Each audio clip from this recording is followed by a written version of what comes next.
que en la época de la pandemia, esta corriente que la integran el Grupo Filomena Ayacucho, el Centro Cultural Homero Mansi y el Grupo Cosmopolita estamos llevando a cabo. Y hoy tenemos al compañero embajador argentino ante la Organización de los Estados Americanos, el compañero doctor Carlos Raimundi. Y ahora le voy a dar la palabra al compañero Sergio Murúa, que le quiere dar la bienvenida. Bueno, buenas noches para todos y todas. Bueno, Carlos, buenas noches. Gracias por estar. Sé que tenés una agenda ahí muy ajustada.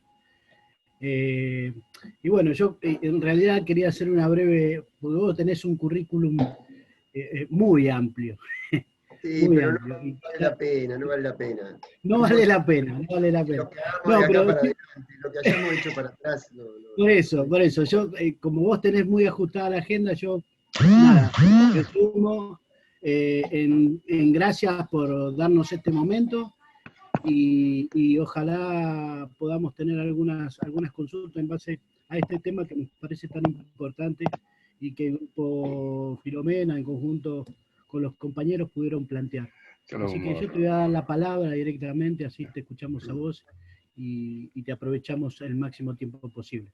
Te doy la bienvenida en el nombre de todos y bueno, a disfrutar de lo que tenés para decir. Un abrazo grande.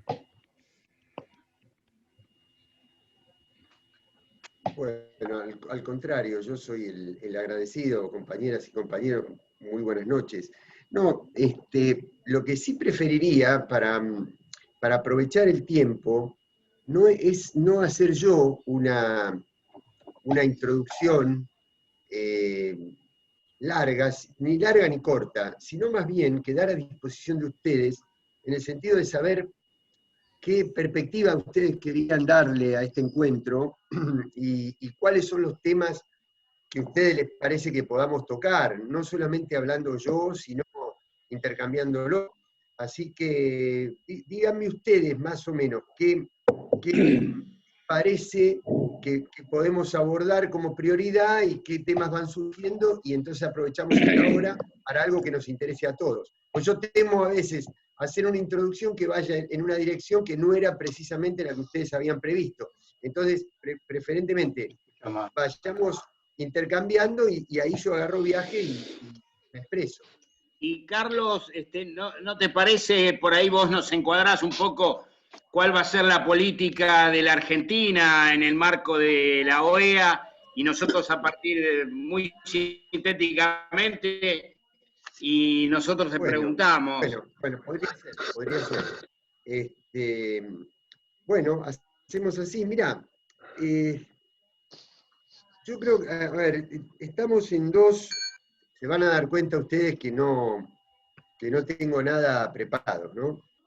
Estamos en dos problemas muy globales en simultáneo, digamos. Uno que ya veníamos arrastrando, en términos económicos y sociales, una concentración de la riqueza financiera en el mundo devastadora, irracional completamente, y al mismo tiempo una caída de los sectores populares en todo el mundo, digamos.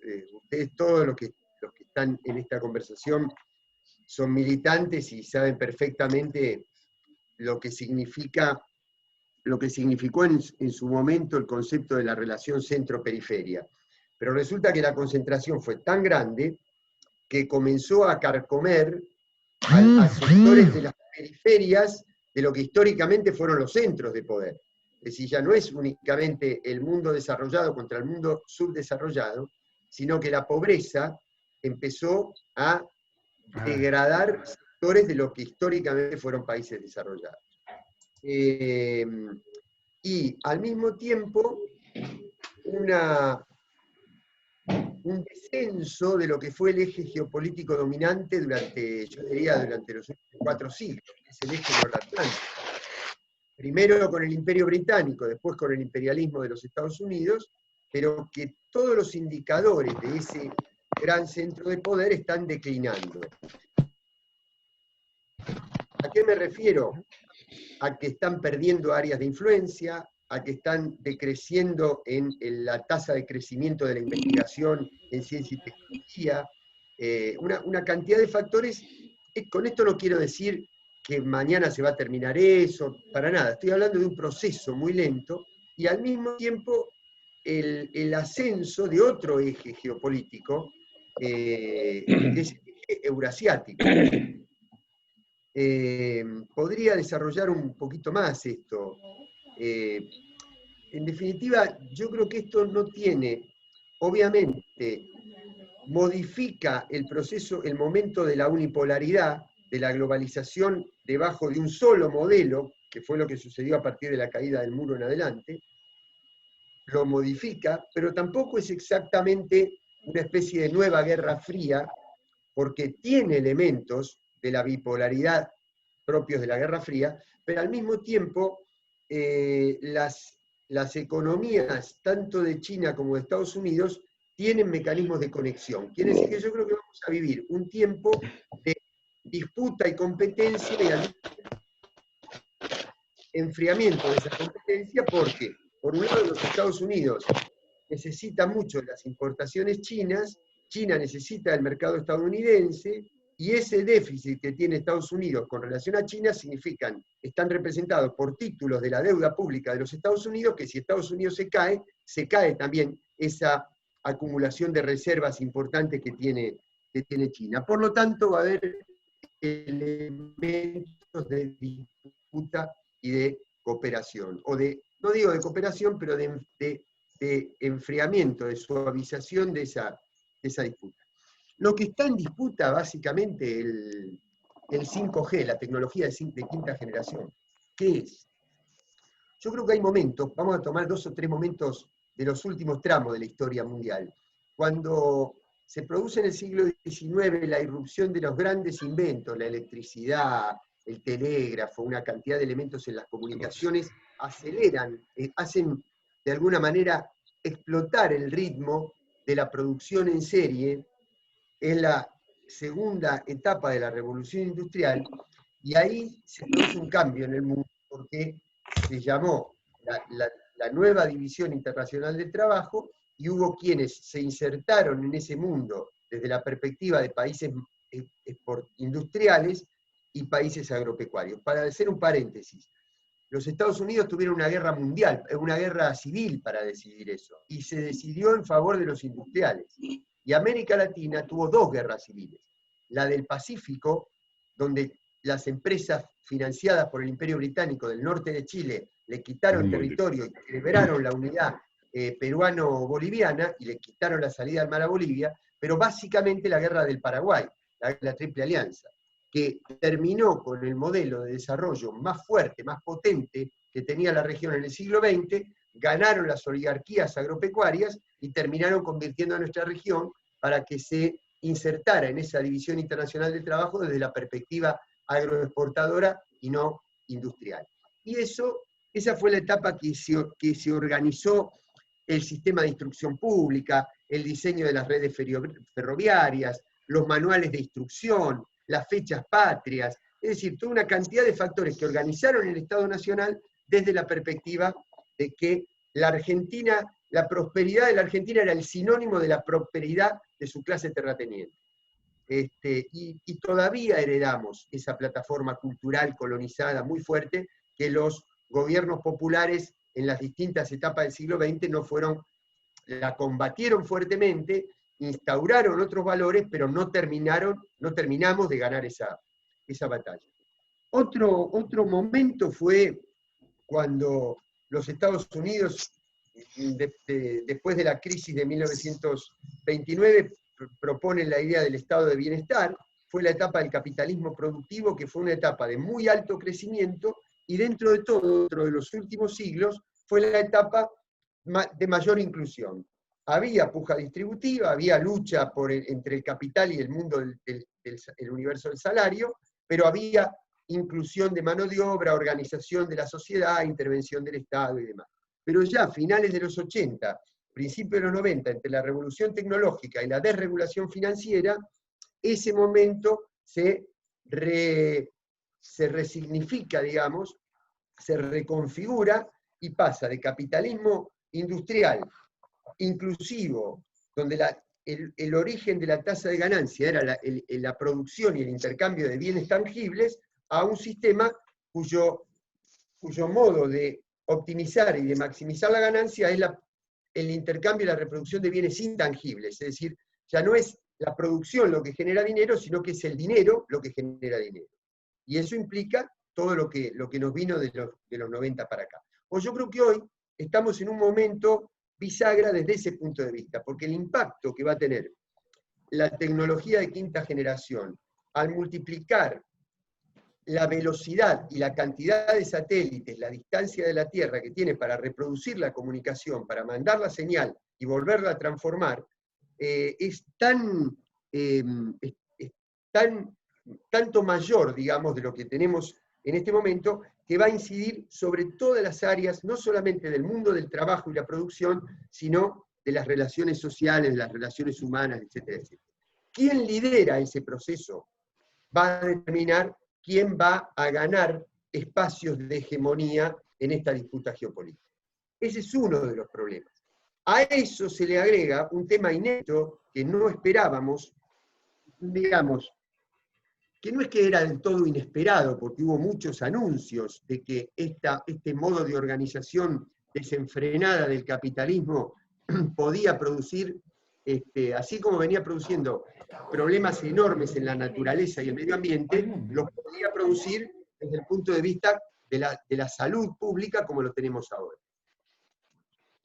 Este es un hecho absolutamente inédito, porque en todos los términos, así como era muy particular la situación geopolítica, la pandemia yo creo que es inédita desde el punto de vista espacial, porque nunca se había expandido un virus por toda la humanidad, sí por los grandes centros que caracterizaron, pero el problema es que la velocidad de la comunicación, de la intercomunicación, del turismo, de la circulación de personas es tan grande que en poco tiempo abarcó todo el planeta, y al mismo tiempo desde el punto de vista temporal, es decir, no hay ninguna persona que esté viva, ya sea obviamente los más jóvenes, hasta los más ancianos, que recuerden una situación similar. Quiere decir que es una situación cuyo desenvolvimiento era desconocido, la humanidad no conocía herramientas para poderse manifestar. ¿Qué conclusiones, algunas conclusiones puedo enumerar de esto? Primero, que la cuarentena prolongada en distintos lugares del planeta nos ha demostrado que nosotros podemos vivir con mucho menos elementos de los que vivíamos. Es decir, gastamos menos combustible, menos indumentaria, menos energía, cantidad de necesidades que nos damos cuenta, no porque no lo supiéramos de antes, sino porque ahora queda en evidencia. Nos damos cuenta de que nosotros consumíamos no en función de nuestras necesidades esenciales, sino en función de las necesidades esenciales de la reproducción del capital financiero. Primera cuestión. Segunda cuestión, que no era tan difícil poner en orden algunos indicadores de la naturaleza. Era necesario reducir la emisión de energía para que la naturaleza de alguna manera empezara a encontrar un horizonte de reacomodamiento que rápidamente, si se vuelve al ritmo anterior, se va a desbaratar nuevamente. Tercero, y fundamental, que los empresarios no han modificado mucho su nivel de vida. La caída estrepitosa de la economía ha tenido que ver con que los trabajadores y las trabajadoras no han podido concurrir a sus lugares de trabajo, a que se ha estancado áreas importantísimas de la industria. Es decir, que la ganancia, la renta del sistema productivo la concentraban los monopolios, pero la sustancia del sistema productivo la ponían los trabajadores. Y por último, que lo que ya veníamos percibiendo, que era la fuerza, la potencia de los grandes servidores de la industria digital se ha potenciado con esta pandemia. Es decir, ha invadido de manera permanente nuestra vida cotidiana. El comercio por internet, la educación en plataformas virtuales, la comunicación familiar, las comunicaciones laborales, el teletrabajo, este tipo de reuniones como el que estamos teniendo nosotros, nos pone en una situación de subordinación y dependencia con los grandes servidores que hizo que la cotización, ustedes fíjense que la tabla financiera a nivel mundial no cayó de la misma manera que cayó la producción. ¿Por qué? Porque la caída del petróleo y de las grandes industrias energéticas y de transporte fue reemplazada por el incremento de ganancia de los grandes servidores. Quiere decir que hoy hay un clima, es decir, nos hemos dado cuenta, y lo último que digo es, este episodio que estamos viviendo es un paréntesis que interrumpió aquel proceso. Entonces, una vez que tengamos la vacuna y que vuelva todo, cerramos el paréntesis y seguíamos como estaba, o este proceso es un corolario, es una consecuencia, es un resultado en parte de aquel desarrollo frenético que teníamos del capital financiero, que no tenía miramientos en ningún aspecto y que termina esto siendo una de las consecuencias.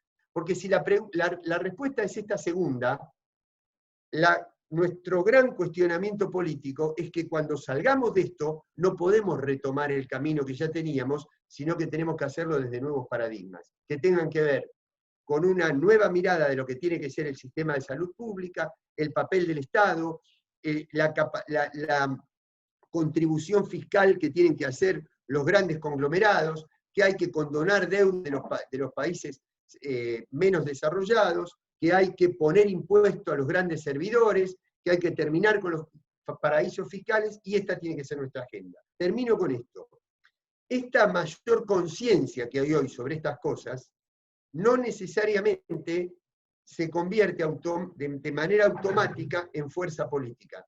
Para que esta mayor conciencia ética de la sociedad, esta mayor conciencia social, mayor sensibilidad de la sociedad, del papel del Estado, del papel de la solidaridad, del papel de lo colectivo, del papel de lo público, se convierta en fuerza política, hace falta que la política intervenga, que la política afecte intereses y se inserte en donde están los núcleos generadores de poder, tanto económico como simbólico, porque si es solo lo económico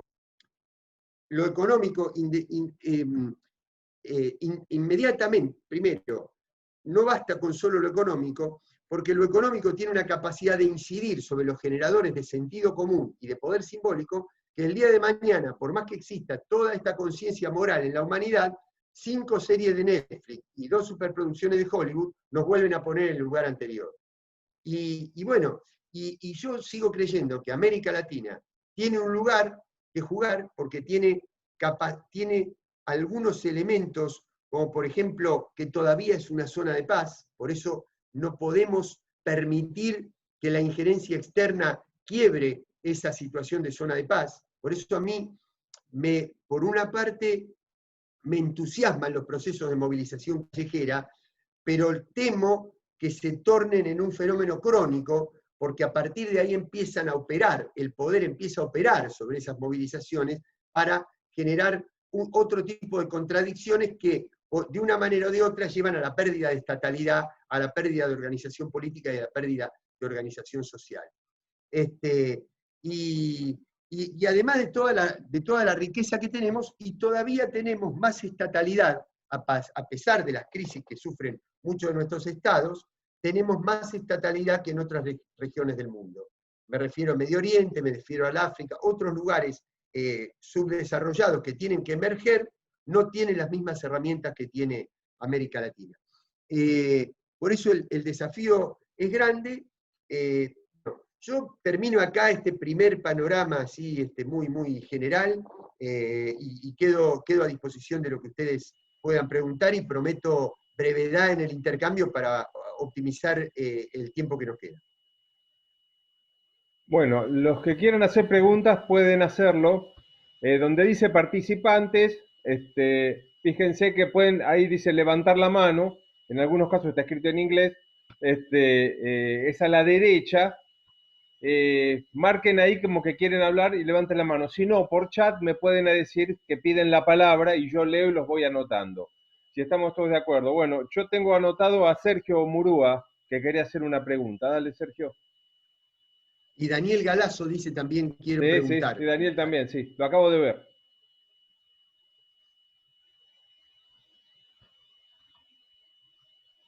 Dale, Sergio. Abrí el audio.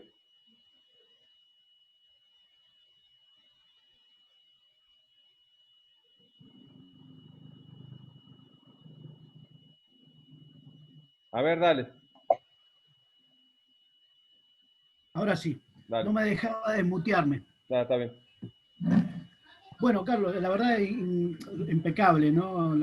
Pero yo me quedaba ahí porque leyendo algunas notas eh, se pone en evidencia la lucha del 5G y casi se la compara como la nueva Guerra Fría, ¿no? Eh, pero bueno, en torno a eso hay algo que con algunos compañeros venimos conversando, y es que nosotros acá, por ejemplo, no tenemos ningún tipo de política o planificación con respecto a nuestros datos. Y nos parece algo importantísimo, me parece que está pasando por arriba y para el mundo es valioso, digamos, y para nosotros parece que no. Yo quería escuchar tu opinión en relación a esto. Mira, mi opinión es muy, muy sencilla, muy clara, y es que esto no es un riesgo que comience con la pandemia, pero sí que se ensancha muchísimo con la pandemia, y es la posibilidad de que la humanidad toda quede de alguna manera ensamblada, unificada, como una mercancía al servicio de los grandes servidores, si la política no interviene. Y el problema que tenemos aquí es que es tan intangible. Primero, es un fenómeno muy nuevo, es un fenómeno donde otra vez los que manejan los resortes del poder conocían esto antes que nosotros, y por lo tanto no solamente nos ganaron de mano, sino que se aseguraron determinadas mallas de contención para que la política no pueda intervenir. Entonces tenemos un problema de que digamos, es un fenómeno donde tan claramente se traspasan las fronteras nacionales, pero al mismo tiempo es evanescente, es intangible. No sabemos exactamente dónde están los domicilios, quiénes son los responsables, es decir, la política está muy atrasada. Es decir, si la política todavía no ha podido manejar los paraísos fiscales, que uno sabe dónde están, porque si aparecen las cuentas es que uno sabe dónde están, o no ha podido manejar tributariamente, como dice Stiglitz, como dice Piketty, como dice Amartya Sen, como dice Samir Amin, como dicen economistas que de alguna manera miran de nuestro lado la teoría económica a nivel mundial, no hemos podido evitar la triangulación ilegal de empresas o la evasión, digamos, que hacen, que son empresas que producen bienes tangibles.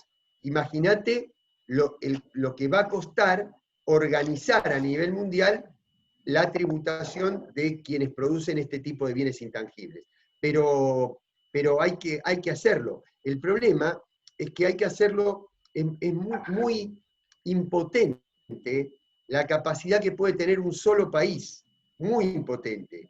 Entonces, como mínimo, hay que establecer una regulación regional, una regulación en bloque. Y como máximo, hay que establecer convenciones internacionales que fijen estándares de tributación para estas grandes empresas.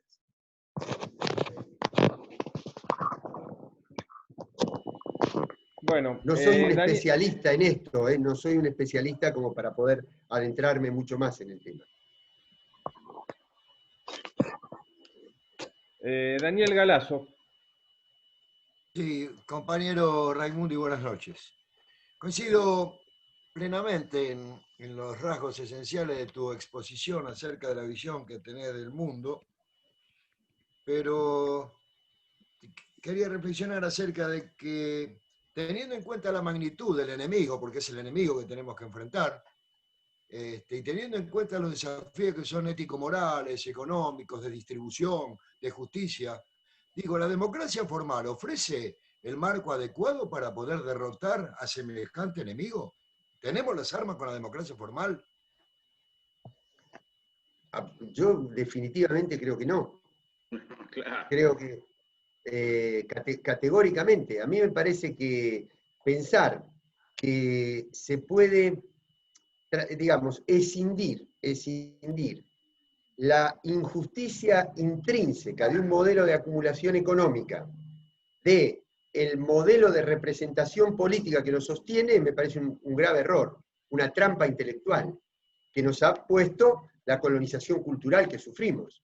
Es decir, va a ser imposible terminar con un sistema de acumulación económica si no terminamos con el sistema de representación política que lo sostiene.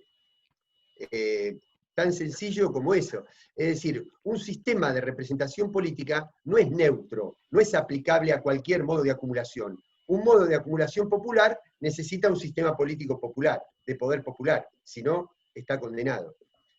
Tal es así, pero la verdad no lo digo desde el maximalismo ideológico, lo digo desde la práctica, desde la experiencia. Yo digo,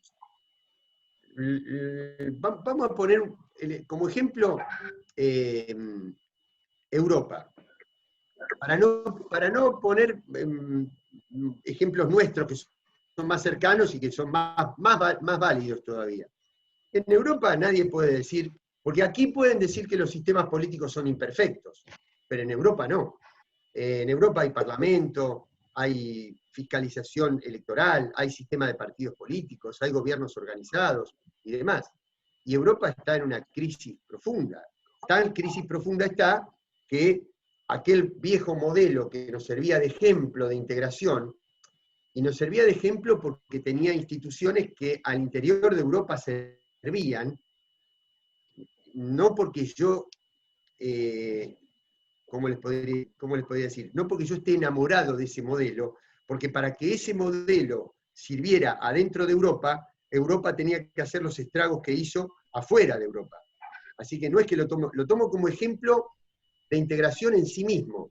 Hoy, por eso todos los países querían entrar a esa integración, porque era un modelo, como que podríamos decir, socialdemócrata, en el mejor sentido de la socialdemocracia, en una socialdemocracia histórica de posguerra. Cuando eso se transformó en un modelo de integración financiera, cuando le obligaron a países que tenían niveles de desarrollo y una estructura tecnológica, de productividad y demás, completamente distinto, equiparar metas fiscales, cuando Alemania le dice a Portugal o a Grecia o a otros países recién llegados, ustedes tienen que cumplir estas metas para entrar al euro, no tenían otra manera de cumplirlas que con endeudamiento y con ajuste interno. Y por lo tanto eso ensanchó la brecha de separación entre los países más poderosos y los menos poderosos al interior de la propia Europa. Por eso cuando se reemplazó el modelo social por el modelo financiero de integración, los países empezaron de querer entrar a querer salir. Es decir, la pregunta es, si funciona el sistema electoral, pero al mismo tiempo hay crisis, la lógica, el razonamiento lógico lleva a que la gente vota crisis, la gente vota pobreza, y la gente no vota eso. Quiere decir que hay una voluntad popular que está tan distorsionada por el sistema de mediaciones de la democracia formal, que termina haciendo que los actos de gobierno vayan en el sentido contrario de la voluntad popular tal cual se expresó con la democracia formal. Es decir, la democracia tal como la tenemos en nuestros países ha demostrado ser tremendamente más permeable a las presiones del poder que a la voluntad popular. Quiere decir que hay que encontrar modelos donde exista el voto, pero al mismo tiempo existan instituciones de poder popular y de control popular que acerquen esa voluntad popular a las decisiones de gobierno y corten con todo ese sistema de mediaciones perversas que ha sabido construir el sistema republicano formalista, digamos. Yo creo que cuando uno se plantea un cambio cultural tan profundo como romper un sistema de acumulación, también tiene que pensar al mismo tiempo cómo se hace. A ver, les voy a poner un ejemplo muy, muy pequeño, pero gráfico. Obvio que, como todo ejemplo, es rebatible, es opinable, es polémico, y yo soy consciente de las polémicas que puede generar. Pero vamos a poner, acá que veo tanta gente que se le nota en la mirada la historia y la tradición y la raíz peronista. En 1949, entra Mao en Beijing, en Pekín, y se encuentra con un país con 800 millones de habitantes, hambrientos, enfermos, analfabetos, ninguno tenía un centímetro de tierra propia, y venían no solamente de la calamidad de la guerra civil, de las guerras del opio anteriores, de la invasión japonesa y de la Segunda Guerra Mundial, que le costó 12 millones de muertos, venían de todo eso. En 1949, Perón presentaba en el Congreso Internacional de Filosofía de Mendoza el modelo de la comunidad organizada, se sancionaba la Constitución Social del 49, se fundaba el Partido Peronista Femenino y empezaba a desarrollarse los chicos iban a la escuela. Bueno, todo lo que ustedes saben mejor que yo. 1949, ahora hay 70 años. En ese momento parecía mucho más interesante, mucho más apasionado, mucho más esperanzador ser argentino que ser chino. Pasaron 70 años. China tuvo 3 liderazgos. 3. Después tuvo algunos otros interregnos, pero fueron Mao Zedong, Deng Xiaoping y Xi Jinping. Y la Argentina tuvo 27 presidentes, con mandatos de 4 años o de 6 años. Les pongo otro ejemplo. Ustedes se imaginan, más allá del juicio de valor que les merezca, ustedes se imaginan la Revolución Cubana, 60 años de soportar el bloqueo del principal imperio del mundo, si cada 4 años hubiera tenido que revalidar el liderazgo.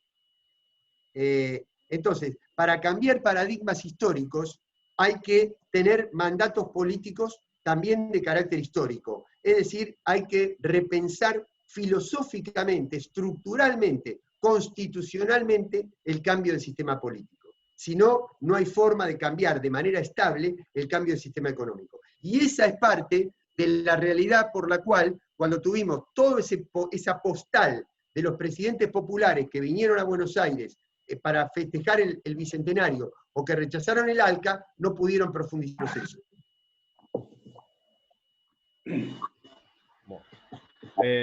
Ibar, Lucero. Tenés que abrir el audio, Ibar. Tenía la palabra, si me permitías preguntar. Sí, estás anotado. Daniel Santos. Sí, sí. Sí, pasa que somos unos cuantos, Daniel. Después te doy. Listo, listo.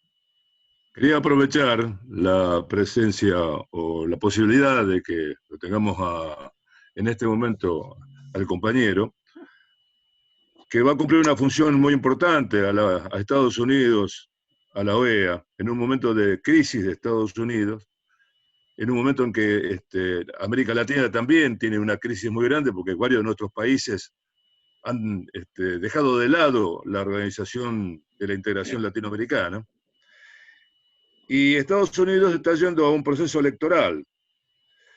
Por primera vez en su historia, un proceso electoral, donde, o mejor dicho, por primera vez en su historia como potencia, como superpotencia dominante, o sea, después de la Segunda Guerra Mundial, va a un proceso electoral con una severa crisis social en su seno, y con una potencia desafiante que es China, que está muy cerca de los valores, digamos, de lo que tiene Estados Unidos, que lo está desafiando económica y tecnológicamente, como decía Raimundo recién, no militarmente, porque hay un principio del Sun Tzu que dice que una guerra se inicia solamente cuando se puede ganar, y creo que los chinos lo tienen muy claro. No pueden ganar una guerra, pero sí están haciendo una guerra militar. Están haciendo un acercamiento desde la guerra tecnológica, la guerra en la lucha por el espacio o por el control del espacio, y la guerra económica. Entonces Estados Unidos va a una elección donde todos nosotros sabemos que Estados Unidos tiene un solo partido, que los dos partidos son dos visiones de un mismo proyecto, y que ese proyecto no lo determina el presidente de Estados Unidos, lo determina el complejo militar, lo determina la Reserva Federal, lo determina Wall Street, lo determina el Congreso también, lo determina el Pentágono. Son muchos los que tienen que ver con la dirección que toma Estados Unidos. Bien, pero por primera vez se encuentra ante una elección donde tiene una posibilidad de guerra interior, o por lo menos eso es lo que aparece en las agencias internacionales. Hemos visto desfiles militares armados en Estados Unidos en este momento por el planteo que están haciendo los norteamericanos de raza negra, por el planteo que están haciendo nuestros compañeros en Estados Unidos,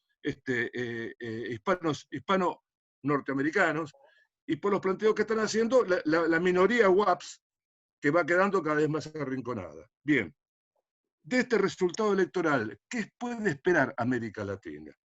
¿Cómo, diríamos, de qué manera uno u otro resultado va a afectar o a enfrentar a América Latina? ¿Qué podemos esperar en nuestro proceso de integración, Raimondi? Yo creo, siempre creí que muy poco, o por no decir nada. Claro. Yo creo que la figura, lo que representa simbólicamente el presidente, cuando son presidentes muy, muy potentes, tal vez pueda tener una incidencia sobre determinados factores de poder interno de los Estados Unidos o determinadas políticas. Yo creo que Trump tuvo percusión en la relocalización de algunas firmas de capital norteamericano, en la revalorización de algunos polos productivos que mejoraron el salario. Yo creo que él ganó con esa promesa que tenía que ver con lo interno. Pero eso es parte de la guerra, y después ha tomado medidas de alejarse de los grandes mecanismos multilaterales, ¿no? Se retiró del Tratado de Control Nuclear de Irán, nunca firmó el Pacto Climático, bueno, una cantidad de cosas. Ahora después se retiró de la Organización Mundial de la Salud, se retiró de la UNESCO, bueno. Pero eso es bastante intrascendente, porque la verdad que la relación de Estados Unidos con el mundo no tiene que ver con su política productiva interna, sino que tiene que ver con la potencia que tiene el capital financiero. Y eso está por encima de lo que puede hacer cualquier presidente, ya sea demócrata o sea republicano. Ustedes fíjense que Obama gana en el año 2008 con una cantidad de promesas y con una base social que expresaba un cambio, digamos, en la sociedad estadounidense, y después no pudo plasmar sustancialmente ninguno de esos cambios. Algún atisbo hizo en alguna medida sobre la salud interna, distendió un poquito la situación con Cuba, pero no pasó mucho más de allá, porque toda la potencia de la expansión militar y de la expansión financiera de Estados Unidos se mantuvo intacta. Lo único que sí quiero decir sobre esta elección de Estados Unidos es que el hecho que hay un clima mundial, que hay un clima de, así como hay un clima de convertir a la derecha en ultraderecha, también hay un clima de insatisfacción que va radicalizando en algunos países las posiciones populares.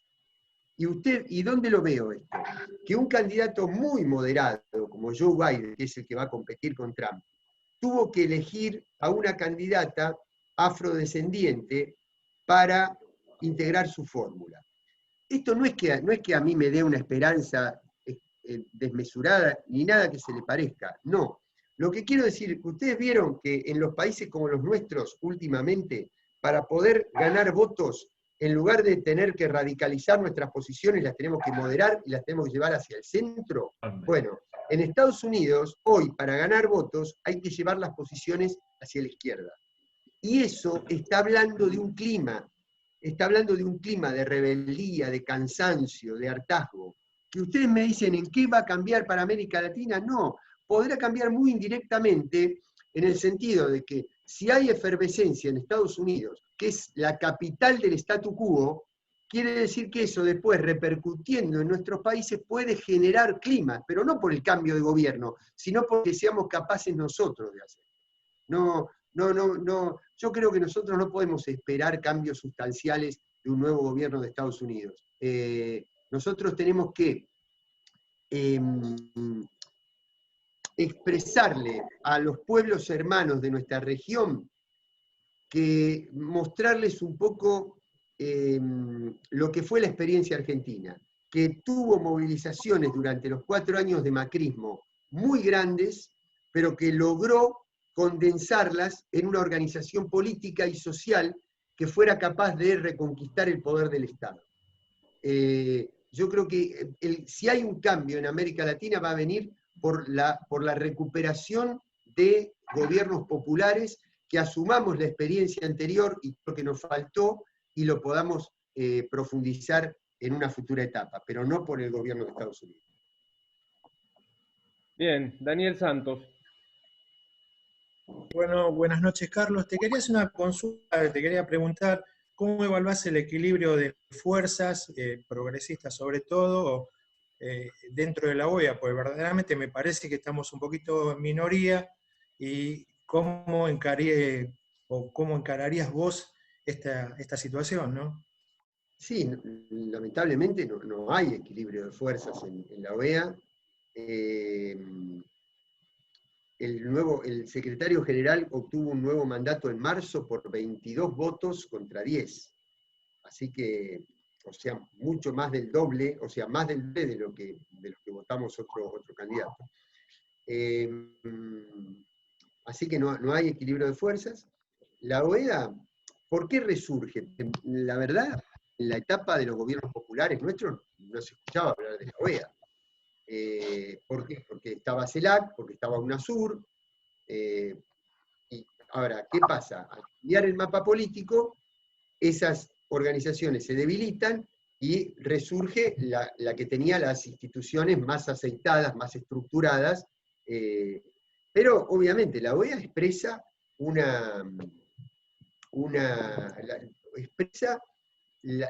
digamos, es una expresión institucional de un sistema de poder de posguerra, con los Estados Unidos dueños de todo el hemisferio occidental, y por lo tanto administradores de toda la realidad política de la región. Entonces, la OEA no está en buena correlación de fuerzas ahora, tiene una historia mucho más ligada a golpes, intervenciones militares, dictaduras, asesinato de líderes políticos, etc. No digo que los haya asesinado, digo que guardó silencio frente a esas situaciones y mantuvo un statu quo, así que yo vengo a integrarme a ese organismo. No tengo ninguna expectativa hasta que no cambien los gobiernos, de la región. Porque imagínate que yo tengo que enfrentarme no solamente al embajador que pone los Estados Unidos, sino a sus delegados políticos de Colombia, de Brasil, ahora de Uruguay, ahora también de Bolivia. En Venezuela, la delegación de Venezuela que representaba al gobierno de Nicolás Maduro se retiró y ahora se reconoció a un delegado que representa al gobierno de Guaidó. Cuando digo gobierno, obviamente lo pongo entre mil comillas, ¿no? Entonces, tenemos a México de aliado, pero con las particularidades que tiene México y su relación estructural con el poder económico de los Estados Unidos, así que no viene por ahí tampoco. Yo lo único que sí me he comprometido, es no solamente a representar a la Argentina, sino también a representar a aquellos países que han perdido su espacio y que están luchando por recuperar gobiernos populares. Voy a luchar frente a esto, y lo último que te puedo decir es lo siguiente.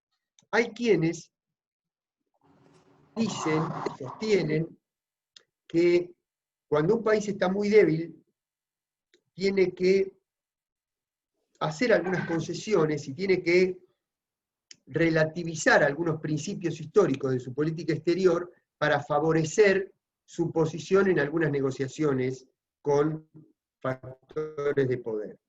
Yo no comparto esa mirada. Yo creo que cuando tu interlocutor, por más poderoso que sea, sabe que del lugar donde vos estás parado, de los principios históricos de la política exterior argentina, de los movimientos populares, irigoyenismo y peronismo, si sabes que de esos principios no te vas a mover, eso te fortalece, no te debilita. En cualquier negociación y por más grande que sea el poder de tu interlocutor. Muchas gracias, Carlos. Bien, Arturo Remedi. Hola Carlos, ¿qué tal? Buenas noches, ¿cómo va? Y saludo a todo el resto. La pregunta mía iba en relación a, vale la redundancia, la relación de fuerzas. Aparentemente o evidentemente en América Latina la relación de fuerzas es totalmente adversa a nivel de los gobiernos. Pero quería preguntarte cómo ves vos la relación de fuerzas o la dinámica que hay entre los sectores populares.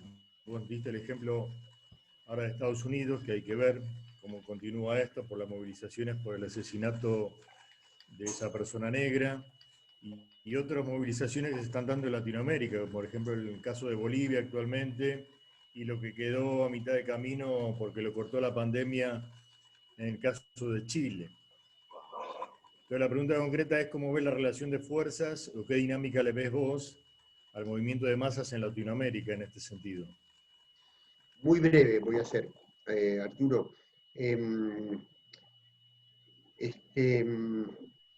Obviamente que yo veo con mucha simpatía las movilizaciones populares, la que surgió en Chile, lo que ha pasado en Bolivia, en Ecuador, sin duda. En Colombia mismo se han organizado movilizaciones, ahora el 21 hay creo que hoy había una marcha muy importante a nivel nacional, etc. Ahora, soy muy precavido en esto. Yo creo que el poder tiene un plan A para la región, que es poner gobiernos afines.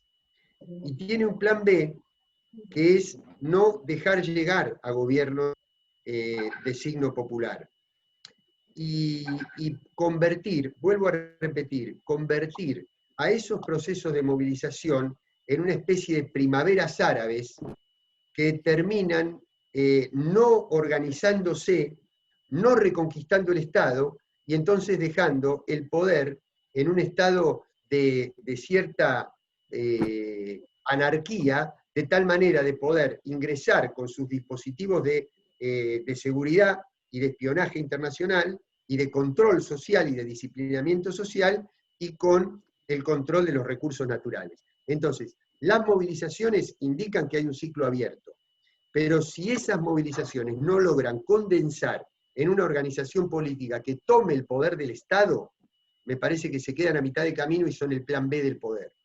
Es decir, me ha tocado comprobar que sectores sindicales de la COB en Bolivia están enfrentados con sectores sociales e indígenas que responden al MAS y a Evo Morales, que no es homogénea del todo la fórmula de Arce con Choquehuanca, que hay sectores indígenas del Ecuador que no coinciden con el correísmo.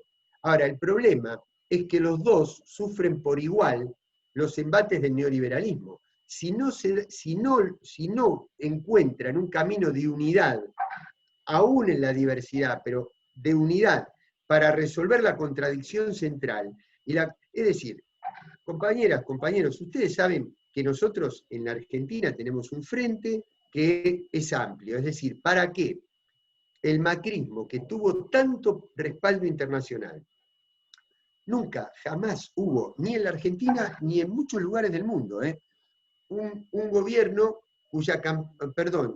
una elección donde la campaña electoral para reelegir a Macri costara lo que costó la última campaña en la Argentina, que fueron 22.000 millones de dólares, que fue lo que entró del Fondo Monetario y salió para mantener el precio del dólar, porque si el precio del dólar se disparaba, Macri tenía garantizada la derrota.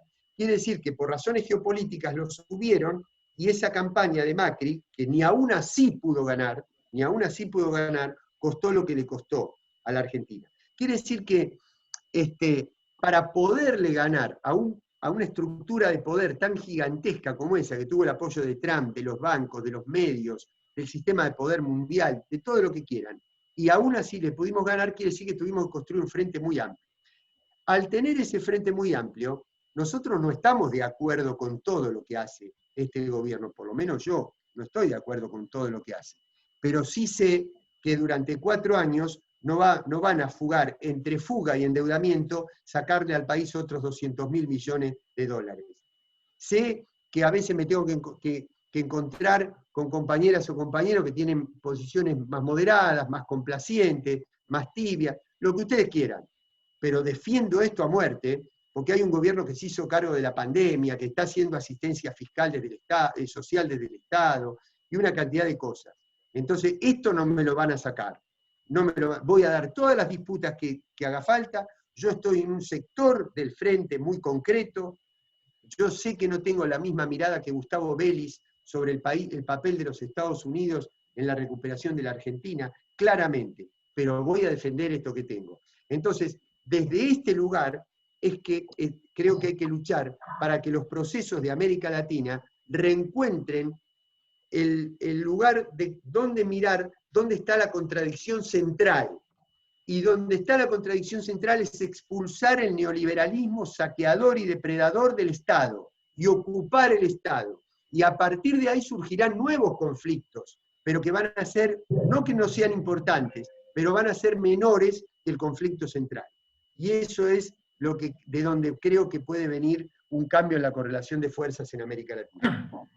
Y obviamente cada país con sus particularidades, porque por ejemplo, la estructura de poder que le dio la posibilidad a Bolsonaro de llegar a la presidencia, está resquebrajada. Pero eso no quiere decir que ese poder se traslade al PT o a una candidatura de Lula. Hay un factor militar en juego, hay un factor religioso, hay una cantidad de factores de poder que no son similares a los de la Argentina. No podemos hacer la misma lectura en cada país tiene su particularidad. Y tenemos que hacer todo lo posible para encauzar esos procesos de movilización social en la región. 5 últimos minutos, les pido por favor. Bien.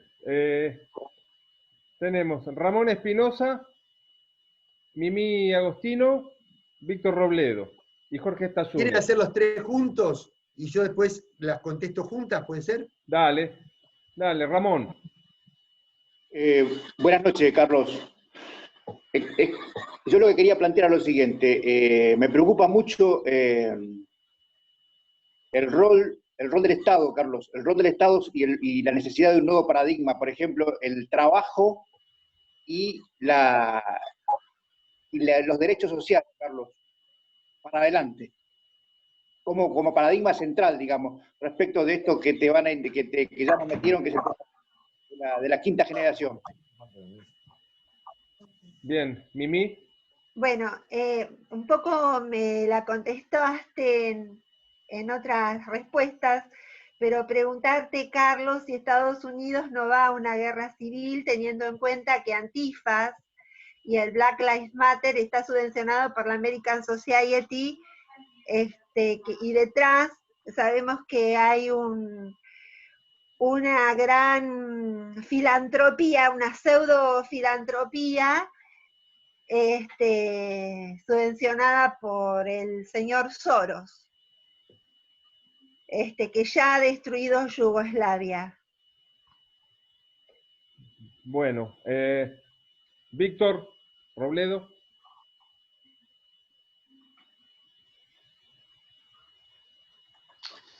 Compañero, ¿cómo estás? La verdad que en principio felicitarte, agradecerte por habernos dado, sé que allá es tarde, y espero que próximamente te tengamos nuevamente. Y te lo voy a hacer cortita la pregunta, y más allá de los agradecimientos, de seguir, si el objetivo va a ser seguir fortaleciendo, más allá de todo lo que dijiste, lo que es Malvinas, territorio, Beagle, no solamente los problemas de Argentina y Chile, sino los que en cierta manera ya lo contestaste. Pero bueno, uno basándose en la 200 millas náuticas, en el poderío que se está armando Chile, porque no está de acuerdo en algunas medidas o refuerzos que tomó o fallos que salieron a favor de Argentina. Bueno, Sí. a ver. Sí, y Jorge Stazune, que faltaba a él también. Bueno. Bueno, yo te agradezco mucho, Carlos Raimundi. Escucharte es un placer. Y tengo dos cosas. Una es tener en cuenta que ya Canadá metió presa a la directora de Huawei, que es China, y todavía no la larga. Y otra cosa a tener en cuenta es que, bueno, Estados Unidos no pasó casi una década del siglo pasado sin una guerra provocada o que donde intervino. Después tuvimos la lamentable experiencia de un gobierno neoliberal que desmanteló también el ARSAT, volviendo al tema de lo del 5G, o que lo intentó desmantelar, y eso nos iba a dejar sin una opción de punta para tener también nosotros una tecnología acorde. Eso obedece naturalmente a una negociación por esos 22.000 millones de dólares para la campaña. ¿De qué manera se puede proteger a nuestro país desde el exterior para que no vuelva a suceder las limitaciones que hay que poner a los créditos que se otorgan a gente inescrupulosa, ¿no? Gracias, Carlos. Bueno, voy a ser muy breve a pesar de que son 4 cosas tan importantes. Primero lo que decía Ramón, miren, yo tengo, a ver, ustedes vieron que después del acuerdo con los bonistas bajo ley extranjera viene el acuerdo con el Fondo Monetario, y que el Fondo Monetario muy posiblemente proponga reformas estructurales en el área laboral y en el área de la seguridad social. Ahí hay toda una ideología impuesta por la colonización cultural que asocia las nuevas tecnologías y la robotización o la automatización del proceso productivo con la pérdida de empleo. Miren, China es uno de los países con mayor, después de Corea del Sur, es el que tiene mayor tasa de robotización de su economía, y no tiene desempleo. Porque aún la incorporación fuerte de capital privado la maneja desde la planificación estatal. La precarización del empleo es un problema ideológico, no es un problema tecnológico. Si desde la ecuación tecnológica hace falta reducir la jornada laboral, habrá que reducir la jornada laboral. El problema es que tanto la jornada laboral como el sistema jubilatorio, al haber nuevas formas de organización que son distintas a las anteriores, se miran desde la perspectiva que el capital tiene que mantener la tasa de ganancia y la variable de ajuste tienen que ser los derechos o del trabajador o del jubilado. Y nosotros nos tenemos que parar en el lugar diferente. Para nosotros lo que hay que hacer es garantizar los derechos del trabajador y del jubilado y adaptar la tasa de ganancia del capital. Esa tiene que ser la variable de ajuste. Eso es una mirada unista de la política. Con esto puedo responder la última pregunta también. ¿Qué se puede hacer desde el exterior? Yo en general creo que desde el exterior es muy poco lo que se puede hacer. Que las luchas las dan los pueblos, y las construcciones son internas, y son políticas, y son culturales. Y la verdad que lo que yo esté haciendo acá, a mí lo que me interesa es si sirve en esta charla, no si me sirve en la conversación que voy a tener con el embajador de República Dominicana, a quien respeto, pero que no me va a dar fuerza para la construcción política en Argentina. Esto es lo que nos da fuerza para la construcción política en Argentina, y yo tengo mi mirada, en mi corazón, puesto en este universo, no en el otro. El otro es un instrumento al cual me mandaron a cumplir una función y la trato de cumplir dignamente. Pero el proceso de acumulación política viene de adentro hacia afuera, no de afuera hacia adentro. Entonces, ¿qué hacer para evitar que se vuelvan a saquear el país? Bueno, hay que tener dirigentes valientes que establezcan una legislación y que al mismo tiempo generen una política de comunicación y recuperen una función pedagógica y docente de la política para que la sociedad, así como dijo nunca más, al costado militar de la dictadura, le diga nunca más al costado económico de la dictadura, que es el neoliberalismo. ¿Cómo, digamos, el tema Soros, el tema Steve Bannon, si habrá algún grupo secreto o alguna logia de los Estados Unidos que puede forzar una guerra, la verdad no lo sé, no tengo suficientes elementos. En general no creo en las conspiraciones universales, pero me puedo equivocar. Yo creo más bien en construcciones históricas que van disputando y llevando al mundo en determinadas direcciones y no en las grandes eclosiones. Pero repito, me puedo equivocar porque no tengo la bola de cristal. Y lo último sí es terminar con lo de Malvinas, que me parece fundamental. Porque, bueno, la Argentina aprobó varias cosas. En primer lugar, convirtió en ley la transformación de los límites marítimos, lo cual incrementa mucho la zona de control de la Argentina, que obviamente no es un problema formal, es un problema de tener los barcos que puedan ejercer el poder de policía para que haya países que no depreden nuestra riqueza pesquera. Así que ese avance en la plataforma marítima, si no va acompañado de la creación de una flota propia que ejerza ese poder de policía, se convierte en un problema formal donde no tenemos capacidad suficiente para poder llevar a cabo. Pero el otro gran proyecto es el de la Pampa Azul. Yo creo que cuando uno mira el mapa de la Argentina desde otra dimensión, que es la dimensión antártica, ya Perón lo hacía eso, no lo inventamos nosotros, eso lo inventó Perón, que planteó que la Argentina duplica su extensión si se mira desde la perspectiva antártica y de la perspectiva del control del mar territorial del Atlántico Sur. La Pampa Azul ejerce hoy para la Argentina las mismas perspectivas de desarrollo que ejerció la Pampa Verde durante el siglo XIX y el siglo XX. Y eso es absolutamente fundamental, tiene un valor geopolítico absolutamente estratégico. Así que la causa de Malvinas y del Atlántico Sur es vital para un nuevo paradigma de desarrollo para nuestro país.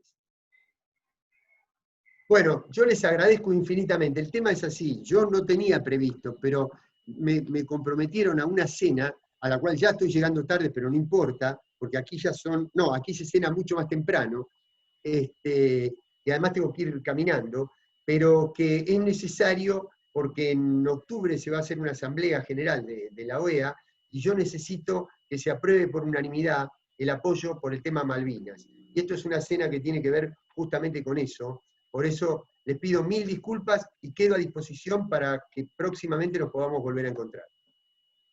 Bien, Carlos. Bien. Carlos. Bueno, Carlos, te agradecemos. Muchísimas gracias.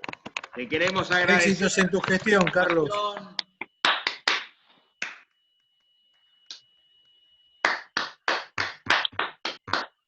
Si alguien quiere decir algo, Julio, que vos siempre te quedás. No, mirá, agradecerle a Carlos Raimundi y agradecerle a los compañeros que hemos participado en una clase que realmente enriquece el pensamiento nacional y popular, y nosotros creemos que Carlos sí va a defender los intereses nacionales justo en el núcleo del imperio. Así que gracias, Carlos, por todo. Bien. ¿Alguien quiere hacer alguna reflexión más? ¿Osvaldo? Sí, estamos completamente satisfechos, mi mujer Nelly y yo, sobre lo escuchado, y es un orgullo tenerlo a Carlos. Siempre fue así. Así que un gran abrazo le mandamos, o codazos. Julio, comunícate conmigo. Dale, Daniel. Daniel Galazo me está pidiendo la palabra. No, gracias, Andrés, compañero. No, digo, ¿no? Empezar a pensar cómo empezamos a desbaratar este tema de la democracia formal, ¿no? Porque las utopías comienzan en la mente, siguen con la movilización, con la creación de poder popular. En eso tenemos que estar. No hay otra manera de desarmar a este poder. Tenemos enfrente, lo saben mejor que yo ustedes, un enemigo enorme. El poder concentrado, no solamente mediático, sino económico. Ahora, el tema es cómo empezamos a construir poder popular. No hay otra manera. Y si no, el ejemplo de la historia lo conocemos todos, Salvador Allende. Salvador Allende creyó que con la democracia podía llevar a cabo su programa socialista. Así le fue. Digo para que empecemos a pensar, creo que todos lo sabemos, pero digo, ¿cómo podemos lograr hacer carne en la sociedad esta idea ante políticos que ya, bueno, han bajado la bandera, creen en la democracia formal, se alían con el imperio, en fin, traicionan los ideales? Ahí está el gran desafío, ¿no? Me parece. Una opinión, compañero, en línea con lo que están conversando. Yo coincido plenamente con el compañero que acaba de terminar de hablar.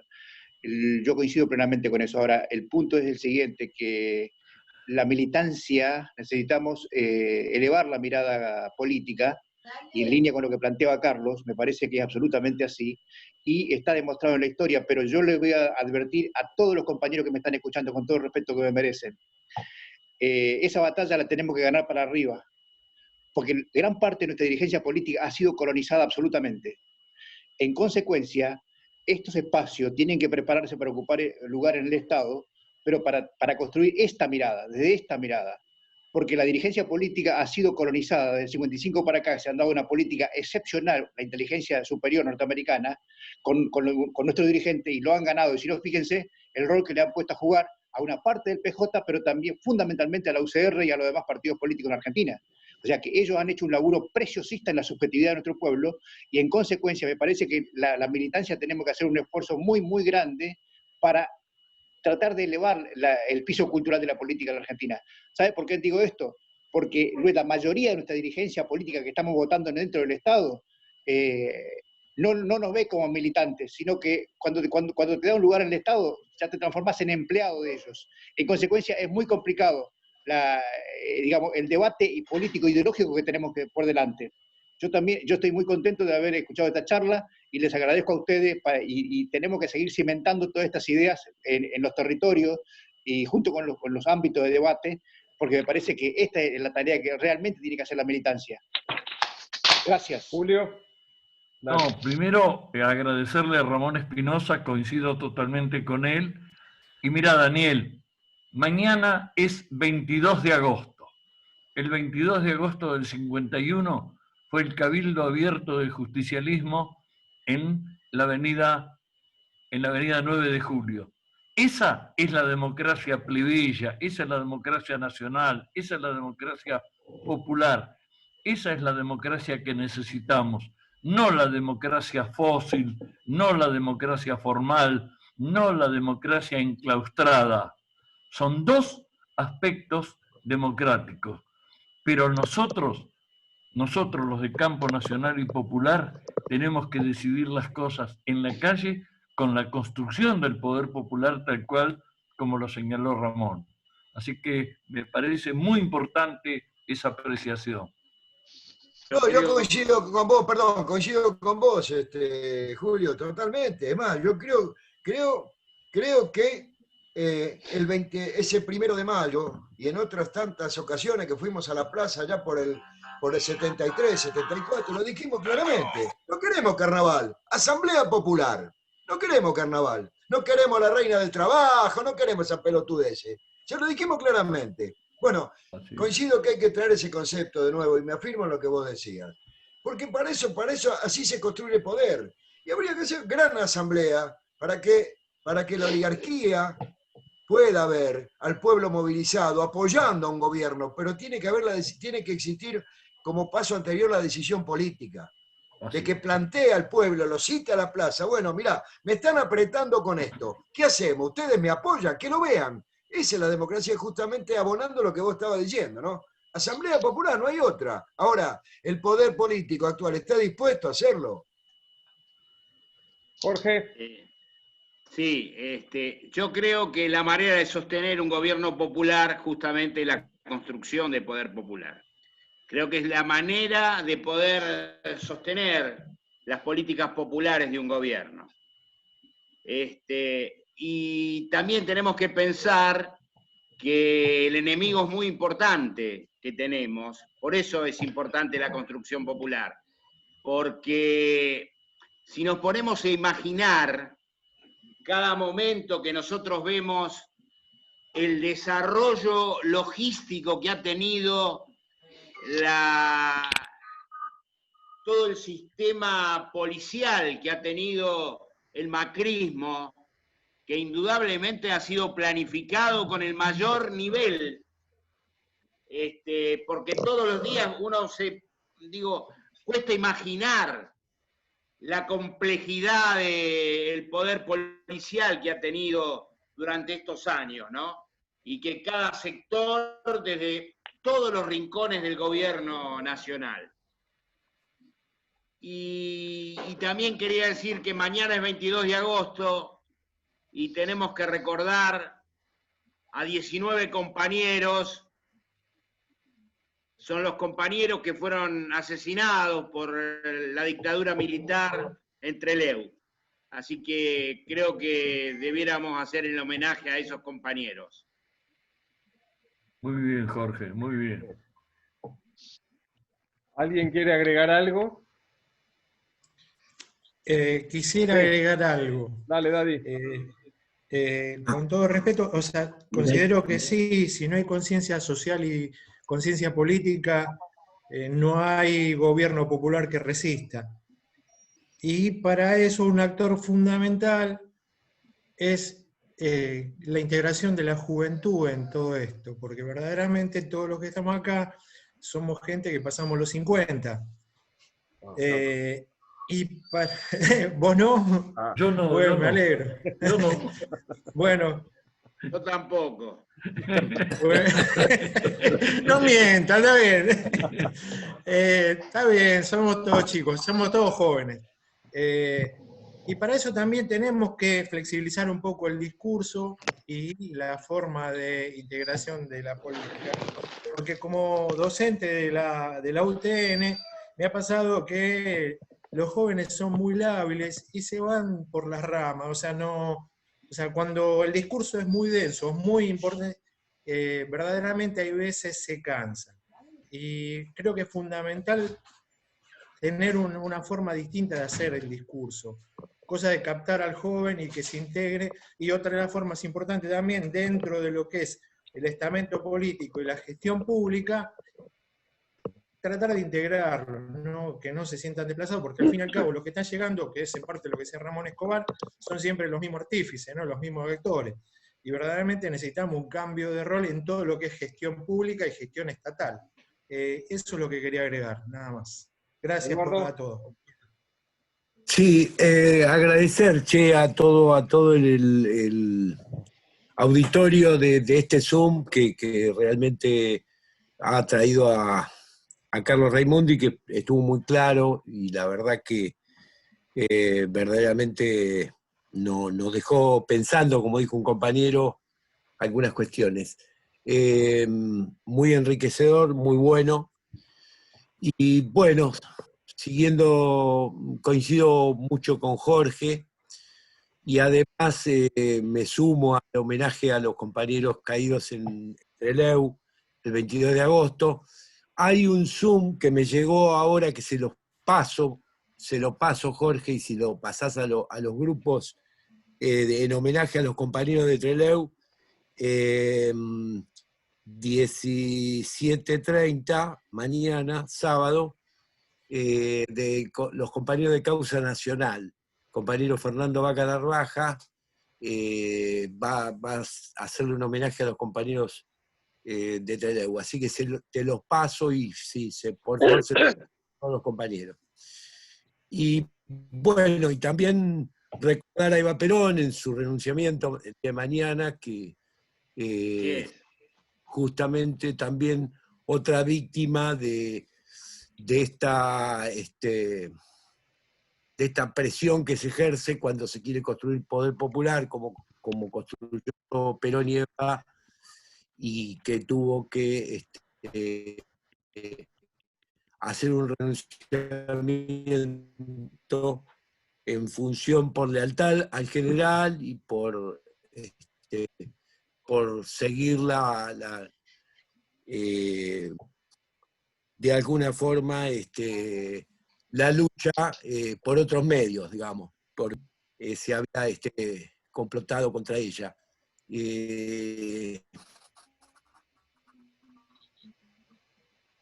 Realmente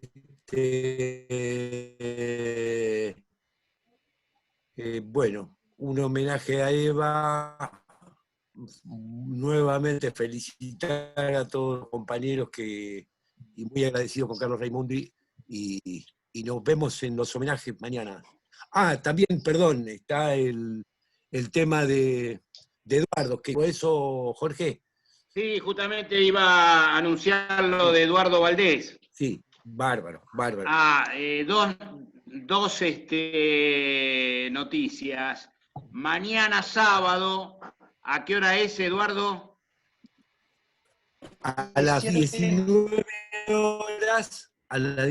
horas, después del homenaje a los mártires de Trelew, a las 19 horas tenemos a Eduardo Valdés. Hay el grupo de Peronismo del Sur, con los compañeros de la Homero Mansi en un Zoom. Y también les quiero informar que el día jueves próximo, no es el viernes, es el jueves 27, va a estar el asesor presidencial Ricardo Foster, acá por el grupo nuestro. En este ¿Me permiten una digresión? Sí, digo, compañero. Una digresión histórica, ¿no? Porque el 22 de agosto, que se produce justamente el Cabildo abierto, ahí en la... El Cabildo. Donde está hoy el edificio de Obras Públicas, en realidad no fue la fecha del renunciamiento de Evita. El renunciamiento de Evita se hace una semana después, lo hace de la cama ella. Sí. Pero quedó instalado el 22 de agosto como fecha de renunciamiento, ¿no? Sí, es así como dice Daniel, sí, realmente. El 31 de agosto fue el renunciamiento desde la cama. Sí, ese día se lo pidió la plaza, le pidió que no aceptara, que aceptara, por favor. Claro, fue ahí que no aceptaran. Claro. Y la plaza le dijo que no. Ella le pidió unos días para contestar. Bueno, entonces, la semana que viene, como dijo Jorge, quería recordarles que va a estar el doctor Forster, pero lo vamos a hacer el día jueves en vez de hacerlo los viernes, por una cuestión de organicidad. Así que bueno, ya les mandaremos a todos la comunicación para ver qué día podemos, para que podamos encontrarnos el jueves. Si alguien quiere agregar algo más. Bueno, entonces nos vamos viendo. Por favor, que pasen vía WhatsApp los encuentros, si es posible. Así llegamos. Gracias. Dale, te ponemos en los grupos. Vale. Bueno, listo, compañeros. Nos Un vemos. saludo al compañero Frencia, que lo veo ahí. Julio. No, gracias, compañero. Suerte. Saludo al compañero Frencia. Julio, feliz cumpleaños. Te llamé el domingo, pero era muy tarde. Perdóname que me acordé. Hola, Mimi, ¿cómo andás? Gracias, Eduardo, gracias por el cumple. No, al contrario. Hola. Cumplió Julio ayer 52, creo. Te pasaste. Año 52, año. Año 1952. 52 empezaste a hacer política. No, porque hoy yo cumplo 51, así que... Bien, el compañero. Bien. Bueno, chao, hasta la Qué próxima. Qué bien que deben andar para el truco todo mintiendo, ¿eh? No, es cuando nos toque cantar en serio, ¿qué pasa? Faltan a los que cumplen 51 le cortan el cabello, ¿no? El cabello, sí. Hace la denuncia, Que si ahí se la denuncia, vamos a ver si hay justicia. Nos vamos viendo, Bueno, compañeros. chicos. Bueno, Para Arturo suerte, Fresia, que se sume al Cosmopolita, que venga de vez en cuando se levante esta maldita pandemia. Bueno, en época de pandemia es ¿Cómo bueno no? ¿Cómo cumplir no? años. Bueno, Sí, este año no hay que contarlo. Nos vamos viendo, compañeros. Hasta chicos. luego. Grande, no, compañeros. gracias, gracias. Buenas compañeros. noches. Hasta Bueno, luego. compañeros. Buenas noches. Arturo. Buenas noches a todos. Toda la patria. Hasta mañana.